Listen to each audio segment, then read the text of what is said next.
যুক্তরাষ্ট্রের non immigrant ভিসার জন্য আবেদন করতে ইচ্ছুক বাংলাদেশিদের নতুন পরামর্শ দিয়েছে ঢাকায় মার্কিন দূতাবাস। রোববার প্রকাশিত এক বিবৃতিতে বলা হয়েছে, আবেদনকারীদের নিজ দেশের অথবা বৈধভাবে বসবাসরত দেশের মার্কিন দূতাবাস বা কনসুলেটেই ভিসা সাক্ষাৎকারের সময় নির্ধারণ করা উচিত।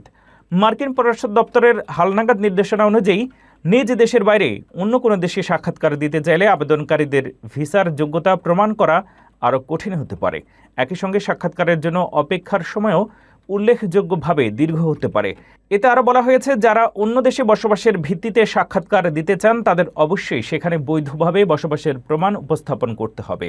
মার্কিন দূতাবাস স্পষ্ট করে জানিয়েছে, আবেদনকারীর নাগরিকত্ব বা বৈধ বসবাসের দেশের বাইরে অন্য কোনো দেশে ভিসা সাক্ষাৎকারের জন্য যে আবেদন ফি জমা দেওয়া হবে তা কোনো অবস্থাতেই ফেরত দেওয়া হবে না।